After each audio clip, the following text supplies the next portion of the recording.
It's all right, go on. Hello, we are Geeks Assembled, and today I'm joined by Susan and some nutcase called Ethan. Um, we are discussing a 1969 Western.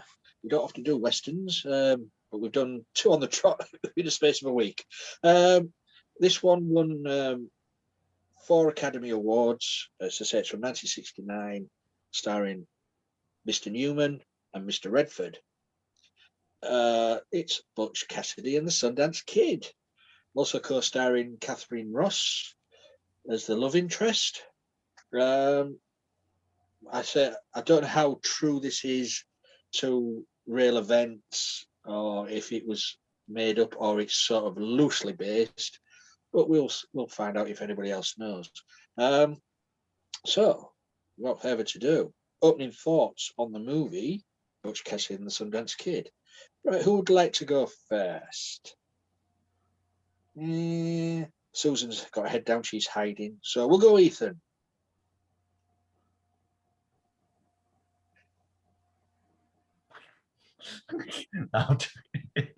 Yeah, I've only ever saw this film once, many years ago. I want to say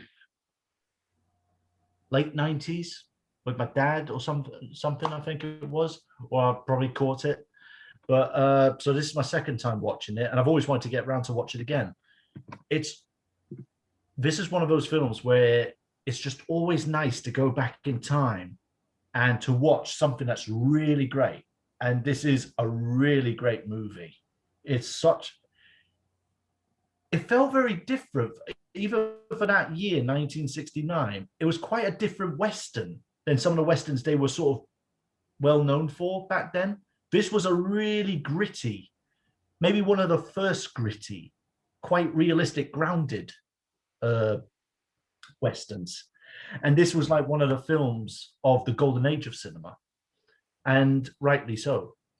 So you've got Paul Newman as Butch, and you've got Robert Redford as Sundance. And yeah, how it opens up and stuff.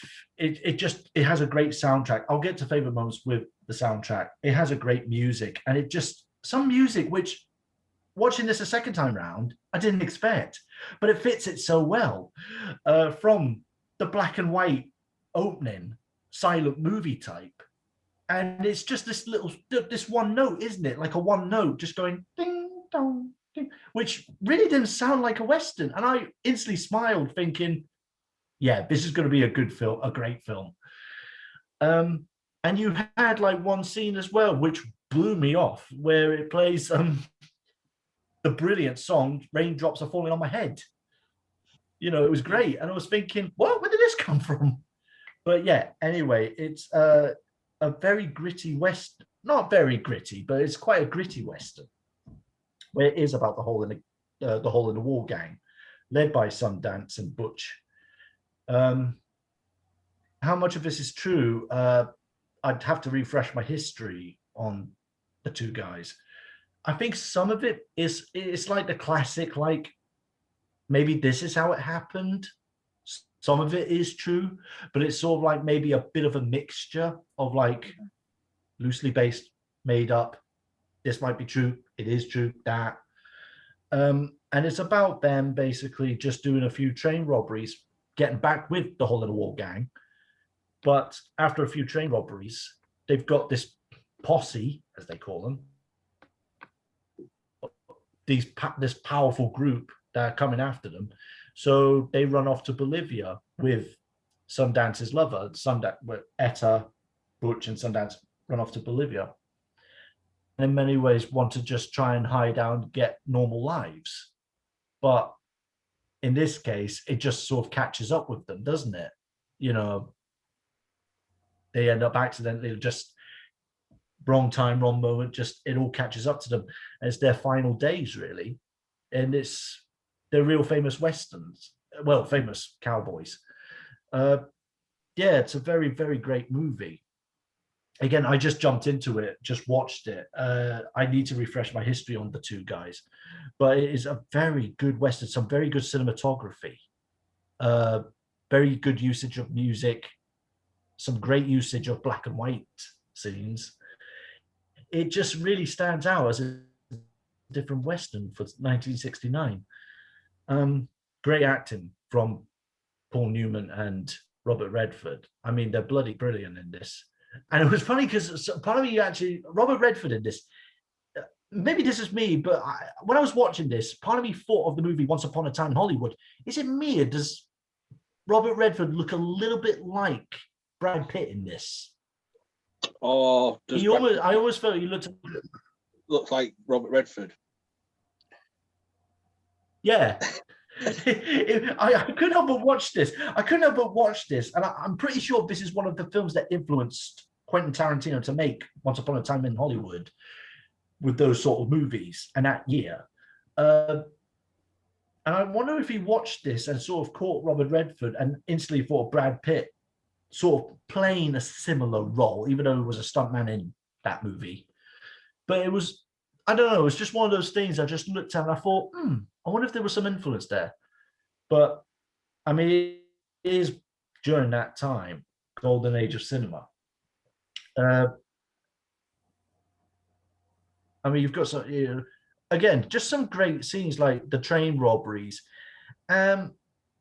It's quite a, you have some intense moments, but a lot of it is quite relaxed, isn't it? It's quite a relaxed Western on some bits. I think that's what I like. It's a bit of a mixture. There's some good action scenes, but a lot of it is just about these two guys, just who they really are, or maybe who they probably really are, trying to sort of like not get caught and get out of being chased and just hide out in Bolivia and just live peaceful lives until that famous gunfight with that big army at the end at the fort. I mean, Jesus, that ending, when I saw the amount of guys that were on the wall, that appear on the wall and stuff like that, and the barrack, I was like, yeah, they're not going to get out of that. I forgot how bloody many pop up. That was nuts. It's just a great cinematography. It is a great movie, a great Western. So, yeah, those are my opening thoughts. I think that's all I can say about it. Just, I just watched through it, and it is a great, fantastic movie, great Western.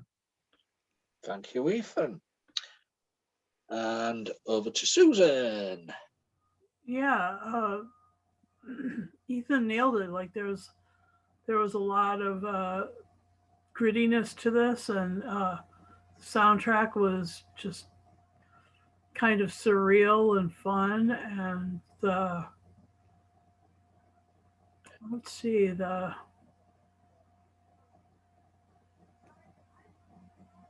it was dramatic from start to finish. It was,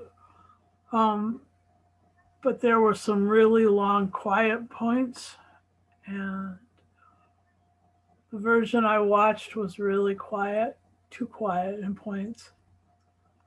And I just felt like I was like I've seen this a couple times before. And the first couple of times I saw it, it was a lot more, it felt a lot more hyper. But because of the barrage of movies that are out now, it seems so, a different pace. It seems so slow and quiet, and it's like, wow. Nothing wrong with that. Yeah, Redford and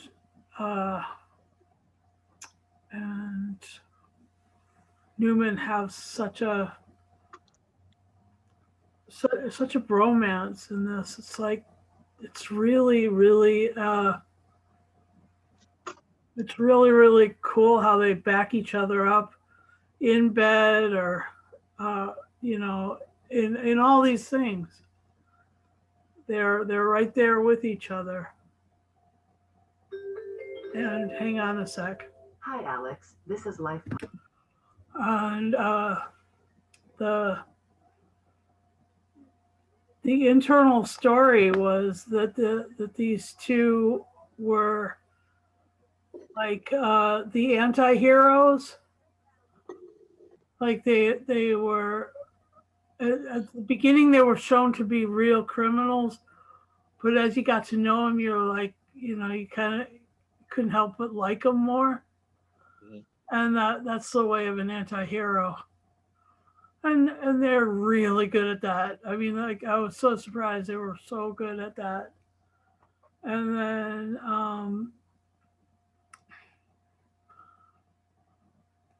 I mean, it like the fact like you have to kind of willingly suspend your disbelief that they rode all the way. First of all, they wouldn't have taken the train down to Peru. Um, it's really hard to ride there. You know, in the 1800s due to like the Isthmus of Panama. But yeah, they started out the thing with like being set around the Spanish American War, where they sunk the Maine, one of the battleships of the U.S. Navy, in Havana, Cuba harbor, and then they floated it and resunk it like 45 years later. I was like, what does that mean? Remember the Maine? So I did all this like looking. I looked it up online and stuff, and so I read about the Spanish American War, and so and you have to willingly suspend your disbelief that they made it all the way to Peru on horseback. It's just, what is that? 5,000 miles or something from middle to northern California. Yeah, right. Anyway, I liked it. It was fun to watch it again. And I really liked what Ethan had to say, and I can't wait to hear what Lee has to say. Well, thank you, Susan. Yeah, it's been a few years since I've seen this movie. Good to dust it down. The good thing is about this is that, as far as I can remember, Paul Newman fought to get Redford the role. Oh,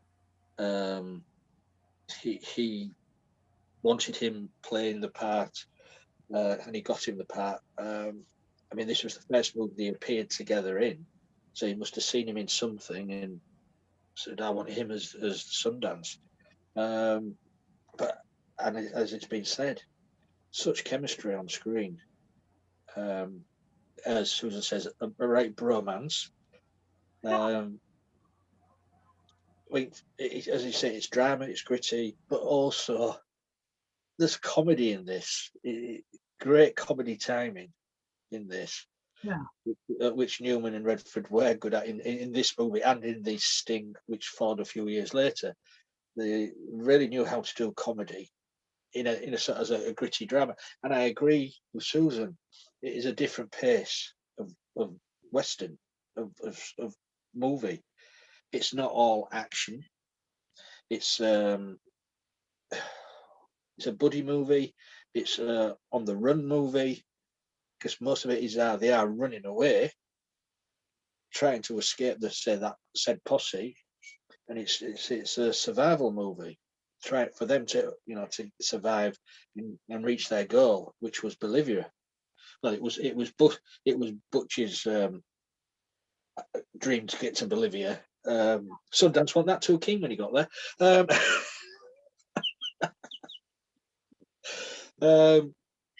Yeah, it's a fun movie, and it doesn't.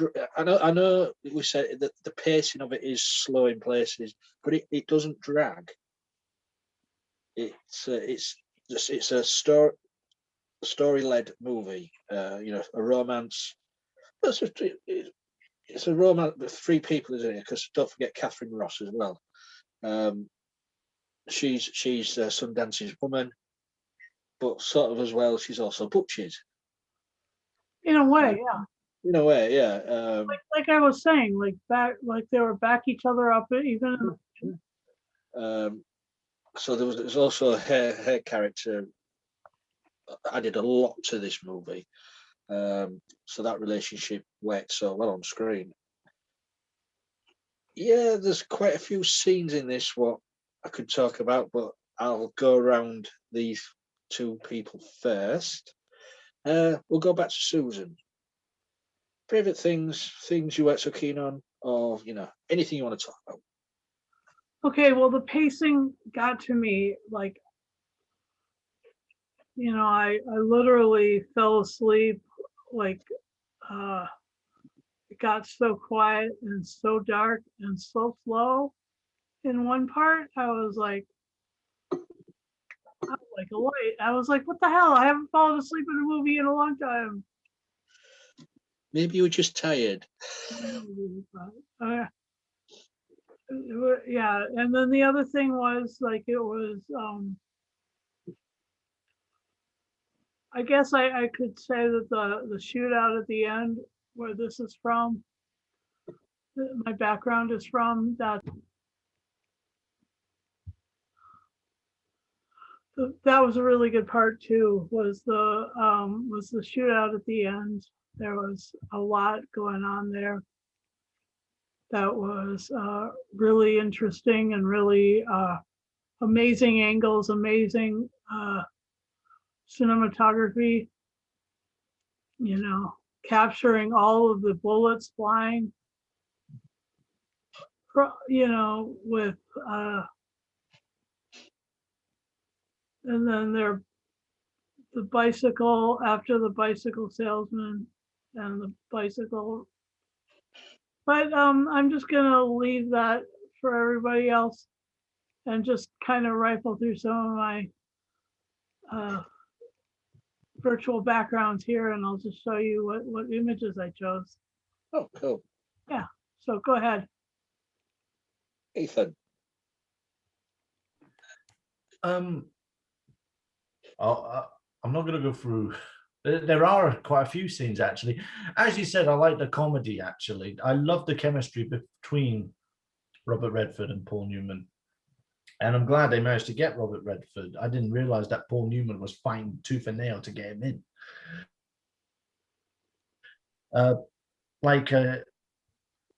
I'll quickly say I like the intro. I love the intro. I just loved how it starts off black and white, a silent movie, and the music is just so.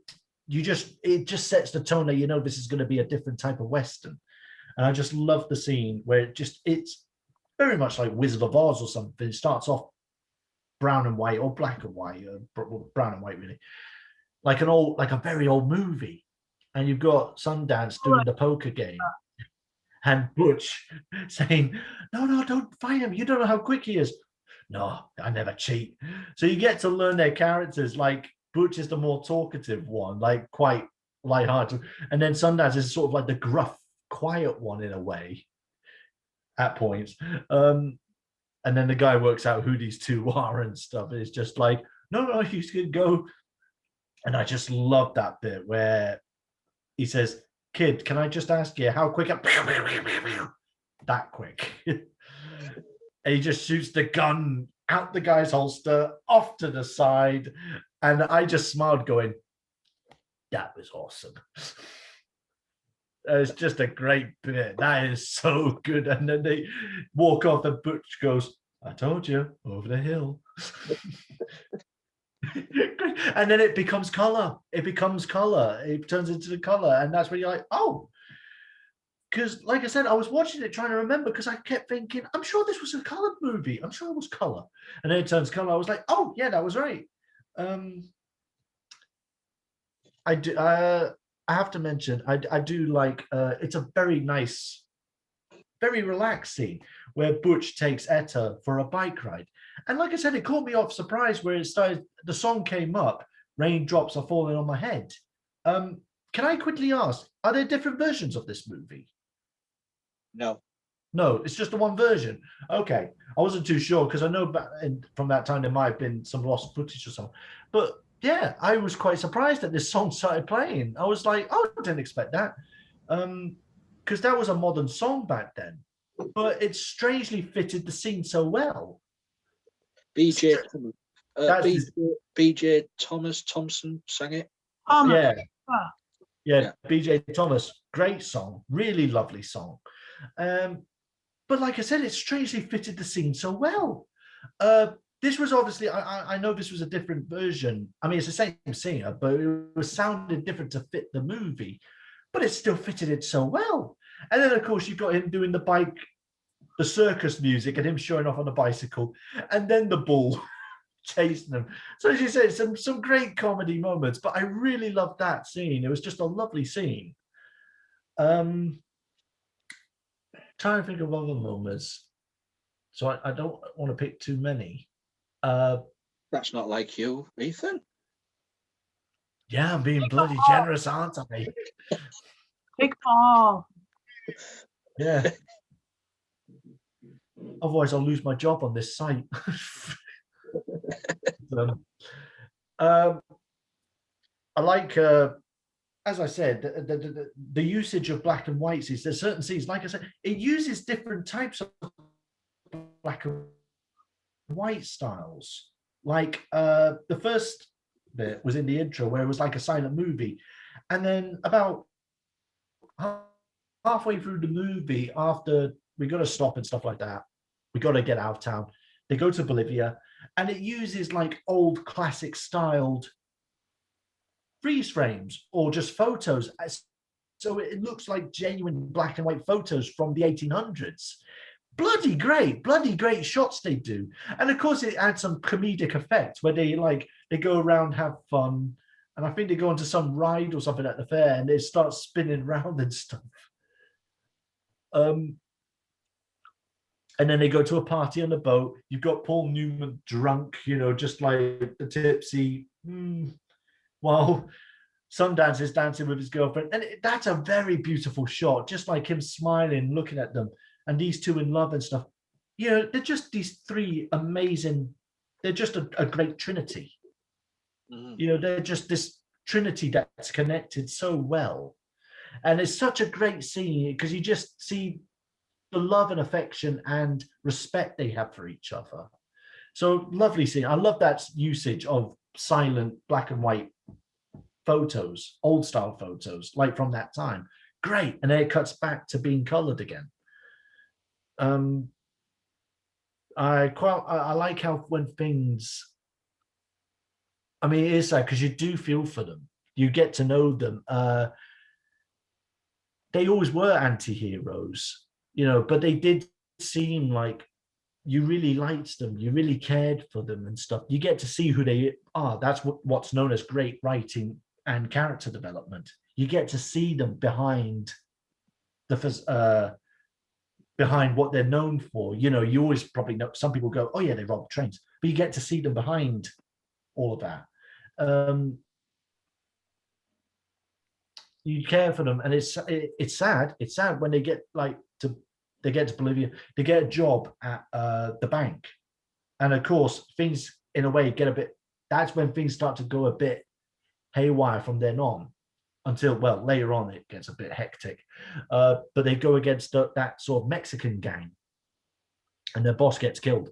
And I love that bit. That's a great bit where it's like, you take that guy. Well, at least if you hit him, at least he's hitting something. And they just then shoot all them down. And it was great. They go like, that's it. And they shoot them all down and it goes into slow motion. That's a great bit. I just thought you lot deserved it. I found myself going, yes! Slow motion, kicking my drink off. Yeah! Probably a bit over the top, but there you go. And of course, Susan's mentioned the fight at the gunfight at the end. Just this two against an army at this fort. I mean, you know what's going to happen. You know it's coming. We've seen enough movies where this is going to end in tears, and but they still kept it lively, didn't they? They were still quite lively. That's the thing I loved about them. They kept the light-heart. They were trying to keep lightheartedness in a gritty, dark, doomed finale. And when you just see the amount of guys that come in, you just think, bloody hell, they're not going to. But they still kept fighting. And of course, I thought, yeah, I thought this is how it ends, isn't it? And they come charging out, and it freeze frames, and you just got the sound effects of the guns firing, and it just finishes it perfectly. Sad, but perfectly, because you go, that's how they died. They got gunned down by this army, but they went out fighting. They went out fighting the best way they can. They, that's who they are. Butch Cassidy and the Sundance Kid. Never give up. And it was great. I mean, it just finishes the characters' stories perfectly, just leaving that memory of who they are. They were the great historical characters. So those are my favorite moments, I think. Yeah, I could go on about it, but I got into trouble last time by my boss. So I'll stop there and over to Lee with the rest of whatever's left over, hopefully. Well, thank you for leaving me some scraps. Well, there better be big scraps. Some scraps. I'm sure I've left a bunch. Well, I'll go down the comedy route here then. One scene in particular is the scene with Ted Cassidy, otherwise known as Lurch from the Addams Family, where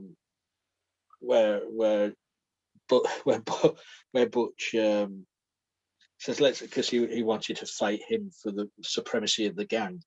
As Butch just says, can we get the rules straight of this fight? There's no rules in this fight. Somebody comes to three and say go. 1, 2, 3, go. Coops, kick right in the nuts. And he topples down. That was so funny. And then also I felt sorry for what's his name? The train guard. Every time it was a hold up on the train, it was the same guard. Oh yeah. And they got to be the friends talking through the door. Oh, is that you? Oh, come on, open the door. You don't want to get blown up again, do you?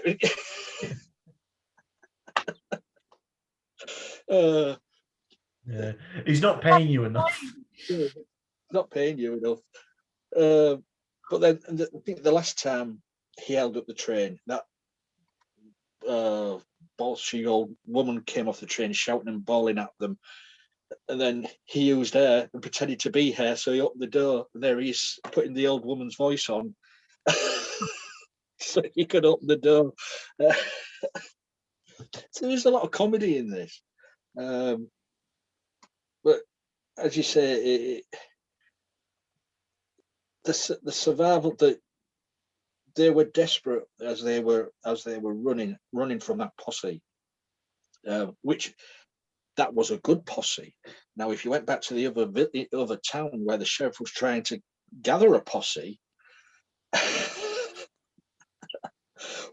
nobody was interested in, how many guns shall I give you all? Nobody putting their hands up, and absolute silence. We're not messing with them. Oh, screw that.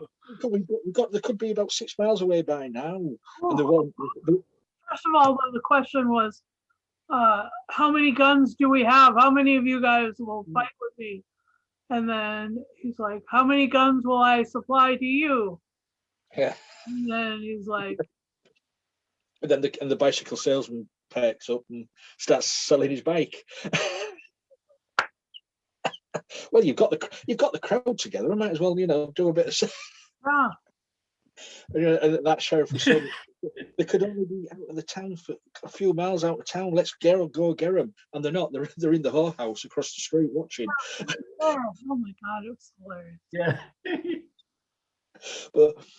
And I'm positive that sheriff, he's been in a few comedy movies. I can't remember his name. I'm sure he has as well. He looks familiar. I'm sure he was in Young Frankenstein as the commandant with the wooden arm playing darts. I'm sure. I'll need to look it up. I'm sure it was him.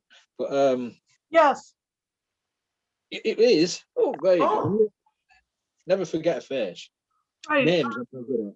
And Cloris Leachman is also in it from Young Yes. Frankenstein. Yeah. So there's a few comedy actors in this. But as I say, they were desperate on the run from that supreme posse, what would never give up. And who are these guys? Who are these guys? That was asked a few times. But and as Ethan said, I can't even say it, cinematography is amazing in this. The scenery is the way it was shot. Brilliant. Absolutely perfect. And Sam Elliott's in it. Mm-hmm. It's but for me, it's it's Newman and Redford, how they work together. They just gel so well, and you can see they got on together. It comes across on screen. A superb movie. Susan may think if the pacing was a bit slow in some parts, but it didn't affect my enjoyment of the movie. It was good to sit down and watch this. Yeah, neither did I. I enjoyed the pacing. It keeps it Yeah. interesting. And their downfall really was that kid seeing that mule. Yeah, when he spotted I mean, if it wasn't for that, nobody would have known any different. So, anything else? What would anyone like to say about this movie before we move on to Final Say and Scott? Kenneth Mars was also in it from Young Frankenstein. Yeah, you said, well. I love the bit when they jump off the cliff. Yeah, I can't swim. And the Yeah, I can't swim. Oh, don't worry, the fall will probably kill you. He goes, shit. I mean, that's perfect usage of using the word shit, but he doesn't finish the full thing. He goes, shit. You drowned me. Classic. You drowned me. You're pushing me head under the water. Oh, I can't swim.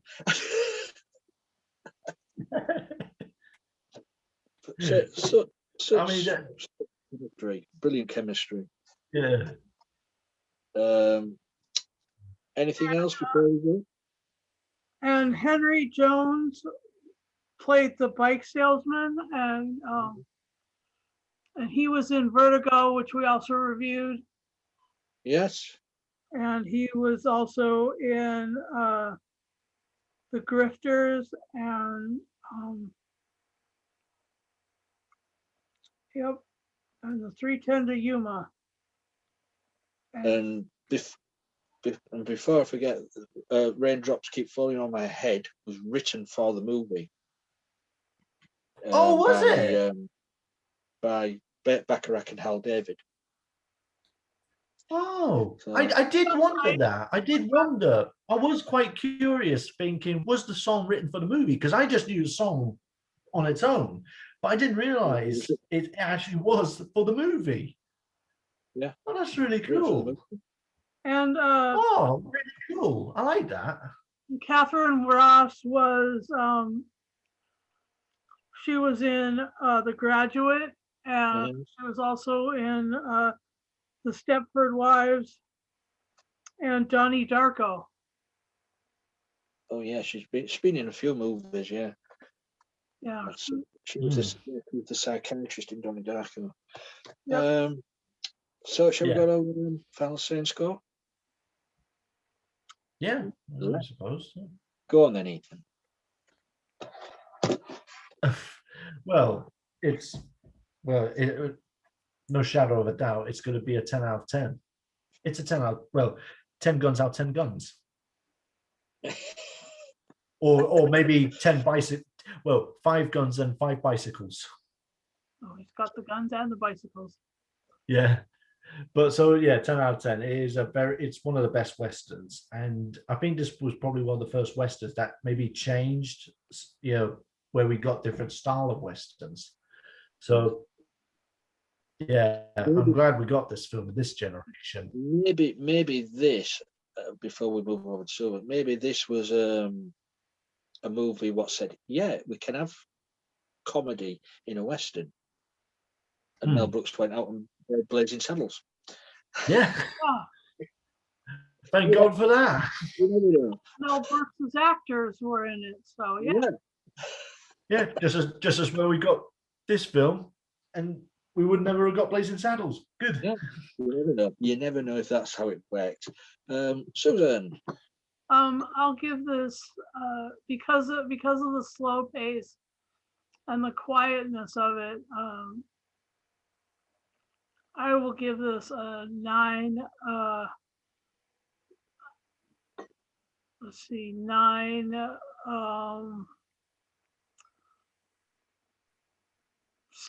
sticks of TNT wrapped together and shoved in on a safe cover. You can't get enough sticks of TNT. You need any more? Put a bit more on. Just blow the whole thing up. Well, I got to admit, I do love the old school TNT sticks. Well, you are old school. Let's see. It's a funny movie. Drama. I'm going to give it 10 kick in the nuts out of 10. So that's our little review of Butch, Cassidy, the Sundance Kid. Give it a watch, guys. You know, it's if you get a hold of it or any streaming site, go watch it. It's very, very good. You guys out there, please leave a comment. Let us know what you thought of the movie. If you want to join our group, you know, message me or anybody. We're on Facebook, we're on Twitter, we're on YouTube, Instagram. Talking of YouTube, if you are watching this on YouTube, so please subscribe to our group. You know, the channel and the group. And if you want to be notified every time we put a new video up, press the notification bell, and you'll get a little. That was Ethan's little dinger. Yes. We don't really talk about Ethan's little dinger much. That's yes. The least said, the better. So until next time, guys, please be safe, have fun, enjoy yourself, enjoy our channel, enjoy our videos. We're just here to have a laugh.